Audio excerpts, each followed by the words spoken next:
Hello everybody, thank you for attending my presentation on OpenPOWER Summit North America 2020. My presentation will be about POWER9 support and coreboot. I will quickly introduce myself to you, and as well I will describe who's involved in the project, why we chose coreboot, what use cases we do have in mind, our development roadmap, future plans. We'll also explain you what Dasharo is, what are our plans for validation of the hardware and firmware, and at the end we will jump into the discussions. So quickly about me. My name is Michał Żygowski, and I'm a firmware engineer in FreeMDEP Embedded Systems Consulting. I'm mainly interested in coreboot, advanced hardware firmware features, and security solutions.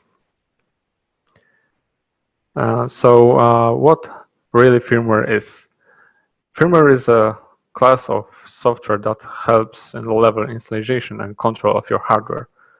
It is important for OEMs and OEMs to depend on the firmware to provide very secure, compatible and high-performant environment for customers' operating systems and applications. This is also important for cloud providers which depend on the firmware configuration to use advanced platform security features and virtualization to harden their virtual machines in their infrastructure. For example, Google Cloud's shielded virtual machines. Also, server providers also depend on the firmware in order to efficiently leverage the security runtime management capabilities in their solutions. We can also often see some BIOS customizations and options to increase the performance, which is very crucial in high-performance computing solutions. Also, the analytic companies depend on the firmware to fully utilize the underlying hardware and tune it to the particular workload. So, why coreboot exactly? We chose coreboot because it is an open source firmware framework and development framework which history is reaching the 1999, and its primary goal was to boot the machine as fast as possible and launch a Linux kernel. Also, the same goes for the OpenPOWER firmware currently. Initialize the hardware as much as possible and as quickly as possible, and then launch the target operating system, preferably Linux. Coreboot has always been in favor of open hardware and open firmware solutions. The best proof for that is that the first open firmware implementation for RISC-V architecture appeared right here in coreboot.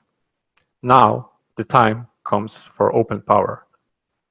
One may of course run coreboot for emulated Power PC64 in QEMU, but that's not fun even the slightest bit. Nothing can replace the real hardware experience. So who uses coreboot exactly? There are companies that work hard and keep pushing x86 silicon vendors for more open firmware. One of the main pioneers is Google, which promotes coreboot with their Chromebook devices. Coreboot is also used by Tesla, Siemens, and probably by many other companies we are not aware of. Coreboot is also a well-recognized brand for open source firmware. To be honest, it is probably the top two in the most recognizable firmware solutions, right after UEFI implementations like EDK2.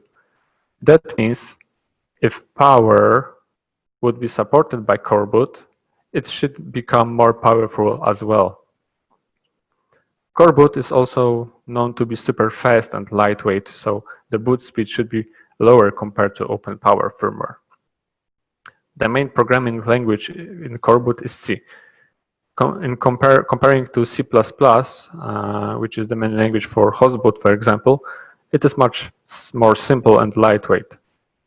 Although C lacks many advanced features of C++, like exceptions, runtime type information, objective programming, but it is much faster, and it is quicker for some new person to dive into the code and start development. Also, there is a kind of saying that one firmware to rule them all, one threat model for all. So coreboot supports many architectures, and we should use one firmware for all platforms to have the same security model and have the most unified code. From the other similarities I have found and differences is that both projects seem to use the Gerrit for code review.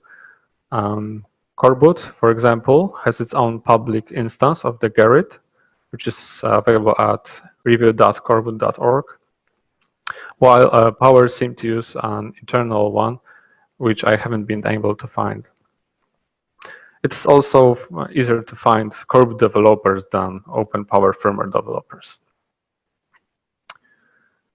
And who is involved in the project? So basically, it started with Insurgo Technologies Libres, Open Technologies, who is the initiator of the project, as well as its main sponsor. Insurgo sells their own product called Privacy Beast X230. It is a custom refurbished Lenovo laptop certified by CubesOS. It contains open source and hardened firmware implementation based on coreboot and has. The product is known from the secure process of firmware ownership, a first class and first ever done in the world mechanism to regenerate secrets and mitigate supply chain attacks. However, X230 is quite an old laptop, almost 7 years old, and there seemed to be no possibility to move to a more modern one. Why? Because x86 architecture is bloated with binary blobs responsible for hardware initialization. And this is likely will not change in the future. That is why Insurgo looks far ahead and turned their eyes on open hardware architecture, such as Power. Insurgo, together with FreeMDev, want to promote open firmware solutions, and as well as a fellow colleagues in the Ziegler profession, cooperate to make open and fully ownable hardware accessible to everyone. FreeMDev, with much experience in the firmware field, will be responsible for porting the POWER9 architecture to coreboot, with Talos 2 and Talos 2 Lite as reference platforms. These platforms are designed by Raptor Computing Systems, and this company is supporting us with the hardware. FreeMDev also plans to offer products based on OpenPOWER9 platforms, as well as software and firmware development services and support. So again, why coreboot? Because FreeMDev loves coreboot. We have a strong presence in boot firmware for network appliance and firewall devices. We also did SRTM and DRTM implementations in the firmware. We have performed TPM 2.0 enabling for various platforms. We also did IOMMU enablement and other hardware features enabling. We are very familiar with low-level development and validation integration. We have, for example, implemented bits and chipsec as a payload in coreboot. We also have various open source firmware trainings and workshops. We organize GRAP and CubesOS mini summit. And of course, we are quite active in open source firmware community for over 5 years. So what use case we have in mind? Our main use case is to kind of mimic the current open firmware boot process. Although the hostboot, mostly hostboot, will be replaced with coreboot, the boot process will be quite similar to the OpenPOWER one. So in place of the hostboot, we have the coreboot, which consists of stages like boot block, RAM stage, and ROM stage, which then the RAM stage is responsible for loading the payload. The similarity in the OpenPOWER firmware is that the payload should be the skiboot, which the skiboot later launches the petitboot, a kexec-based bootloader. In our use case, we want to replace the hostboot with coreboot and then the petitboot with heads. Heads is a very similar to petitboot. It also is based on Linux kernel and kexec mechanism, although it has an improved and hardened security model. It allows for signature verifications and firmware ownership. So how our roadmap looks like. We are quite on the beginning of our journey. We just started in September with the implementation, which was preceded with initial evaluation, which took us about 1 month. And now we start porting the coreboot. And our plan for example, September is to finish the boot block phase. So we should have, for example, initial serial output and booting machine. So for now, it will cover only the hostboot part. And later we'll also plan to support POWER10 and maybe Zen hypervisor. But how the OpenPOWER firmware boot flow fits into the coreboot booting and device model? Of course, it is mapping certain initialization steps to coreboot stages. So how it would look like. For example, for coreboot, we have bootblock, ROM stage, postcar, and RAM stage. And hostboot covers I-step since number 6 to number 21. And then we have the similar boot flow with skiboot and payload. So starting with bootblock. Bootblock is a x86. It is a very early boot stage. And for x86, for example, it is responsible for setting up temporary memory in cache, set up stack to run C code. It performs very basic hardware initialization and sets up a debugging interface. For POWER9, it is basically I-step 6, which will be ported. We will handle the state of the processor left by self-boot engines. We will set up certain registers to just enough to run C code and set up the debugging interface. Now the ROM stage. The ROM stage is the next stage after the boot block. What it does. For x86, basically, it performs enough hardware initialization just to be able to train the memory. Then the DRAM is trained and the CBMEM is set up. CBMEM is a reserved coreboot memory area, which is used to hold coreboot specific information. For POWER9, the ROM stage would include porting I-step from 7 to 14. We will configure the nest complex, we will configure the fabric, the XBus, the SMP initialization, and DDR4 initialization. The postcar. Postcar is an intermediate stage which has only a single responsibility. Just tear down the temporary memory environment, which is resided in cache, and prepare to run code from the DRAM. For the POWER9, it is rather nothing to do in particular. And there we go with RAM stage. RAM stage is the first stage which is run from the main memory. For x86, it is responsible for initializing all devices on the PCI bus, and not only. It constructs SMBIOS and ACPI tables, it finalizes some hardware initialization, logs some certain registers. Then it checks for operating system resume, and if the resume is in, it just resumes with the resume vector of the operating system. Otherwise, it just loads the payload and executes it. For POWER9, the boot phase will consist of porting I-steps 15 to 21. We will also initialize the leftover of the devices and construct the device tree for the operating system consumption. And at the end of the stage, we also load and execute the payload, which in this case will be the skiboot. And then we have the payload stage. So it is not exactly the core boot part, but let's compare it as well. So for x86 boot phase, we have various payloads available. CBIOS with legacy interrupts services. We have very known grab. We have also UEFI payload. We can also run Linux kernel directly or any other simple ELF executable.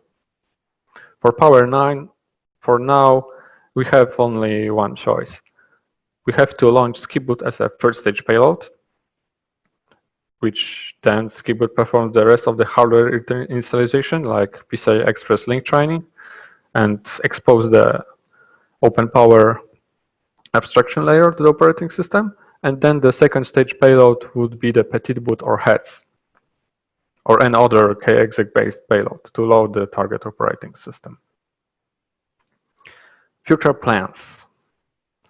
For the future, we would like to port the skiboot related hardware initialization and probably Opal to coreboot, since coreboot device model assumes that when we leave the RAM stage, all hardware is already initialized and prepared for operating system launch.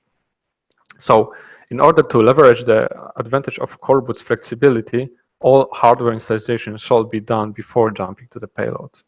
And then we may run any payload we want. Developing firmware is one thing. Keeping it up to date is another thing. For security reasons or improvement introduction, keeping up to date either for security reasons or improvements introduction is another thing. As the official consultants for Linux Foundation WUPD LVFS, we also plan to enable OpenPOWER-based machines firmware update in this project. We also plan to port Zen hypervisor to POWER9, as well as would like to support POWER10 when the time comes. And from less technical perspective, we would like to become an independent software vendor for OpenPOWER, not only in the firmware field, but also in user space. We have Linux experts on board, which together with our firmware specialists will prepare a solution satisfying anyone's needs. Everything as a part of our Dasharo product family. So we have just been accepted as a silver member of OpenPOWER Foundation too. But what is Dasharo?